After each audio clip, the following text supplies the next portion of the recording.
Hi ಎಲ್ಲರಿಗೂ ಎಲ್ಲರೂ ಹೇಗಿದ್ದೀರಿ? ನಾ ಅಂತೂ ಸೂಪರ್ ಆಗಿದ್ದೀನಿ ರೀ. ಇವತ್ತು ನಾಗರ ಪಂಚಮಿದು ಬೆಲ್ದ ಹಾಲ ಇತ್ತು. ಅದಕ್ಕೆ ಬೆಳಗ್ಗೆನೇ ಎದ್ದು ಮನೆ ಕ್ಲೀನ್ ಮಾಡ್ಕೊಂಡು ಮನೆ ಒರೆಸ್ಕೊಂಡು ಚಹಾ ಕುಡಿದು ನಾಷ್ಟ ಮಾಡಿದ್ದೀನಿ ರೀ. ನಾಷ್ಟ ಮಾಡಿ ಫ್ರೆಶ್ ಅಪ್ ಆಗಿ ಬಂದು ಕುಂಕುಮ ಹಚ್ಕೊಂಡಿನಿ ರೀ.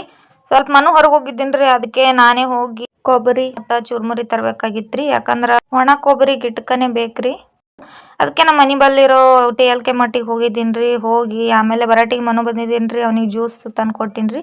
ನೋಡ್ರಿ, ಕಾಯಿ ಮತ್ತು ಬೆಲ್ಲ ಸ್ವಲ್ಪ ನೀರು ಹಾಕಿ ಅದನ್ನು ಚೆಂದಾಗಿ ಮಿಕ್ಸ್ ಮಾಡಿ ನೀರು ಥರ ಮಾಡ್ಬೇಕ್ರಿ. ಅದನ್ನು ಮಾಡಿದ್ದೀನಿ ರೀ. ಮಾಡಿ ಹೋಗಿ ದೇವ್ರ ಮುಂದೆ ಇಟ್ಟೀನಿ ರೀ.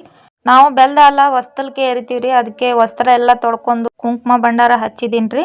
ನೋಡ್ರಿ, ಗಾಳಿ ಎಷ್ಟೈತಪ್ಪ ಅಂದ್ರೆ ನನಗೆ ರಂಗೋಲಿನೇ ಹಾಕೋದಾಗೋದಿಲ್ಲ ರೀ. ರಂಗೋಲಿ ಹಾಕೋಕ್ಕಾಗಲ್ಲ ಅಂತೇಳಿ ಒಂದು ರೆಡಿಮೇಡ್ ರಂಗೋಲಿ ಸ್ಟಿಕ್ಕರ್ ತಂದು ಅಂಟಿಸ್ಬಿಟ್ಟಿದ್ದೀನಿ ರೀ. ನೋಡ್ರಿ, ಅರ್ಶಿನ ಹಚ್ಚಿದ್ದೀನಿ ರೀ ಹೊಸ್ತಲ್ಕ ಚೆಂದಾಗೆ. ಭಾಳ ದಿವಸ ಆಗಿತ್ತು ರೀ ನಾನು ಈ ಥರ ಮಾಡ್ಲಾರ್ದ. ನಾನು ಜಾಸ್ತಿ ಮಾಡಲ್ಲ ರೀ. ಏನೋ ಹಬ್ಬ ಅದು ಇದ್ದಾಗ ಅಷ್ಟೇ ಮಾಡ್ತೀನಿ ರೀ. ಇದನ್ನೆಲ್ಲ ರೆಡಿ ಮಾಡಿ ಮುಖ ತೊಳ್ಕೊಂಡು ದೇವ್ರಿಗೆ ಪೂಜೆ ಮಾಡಕ್ಕೆ ಹೋದೀನಿ ರೀ.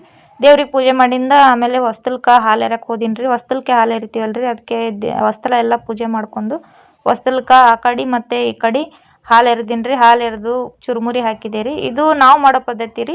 ಬೇರೆದವರು ನಾಗಪ್ಪನ ಗುಡಿಗೆ ಹೋಗಿ ಅಲ್ಲೇ ಬೆಲ್ದ ಹಾಲು ಹಾಕಿ ಬರ್ತಾರೆ ರೀ.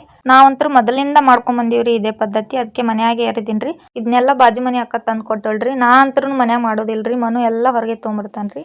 ಈಗ ಊಟದ ಟೈಮ್ ರೀ. ನಾನು ಮಾಡಿರೋ ವಿಡಿಯೋ ನಿಮಗೆ ಇಷ್ಟ ಆದ್ರೆ ಲೈಕ್ ಮಾಡಿರಿ, ಶೇರ್ ಮಾಡಿರಿ, ಕಮೆಂಟ್ ಮಾಡಿರಿ. ಎಲ್ಲರಿಗೂ ಶುಭರಾತ್ರಿ.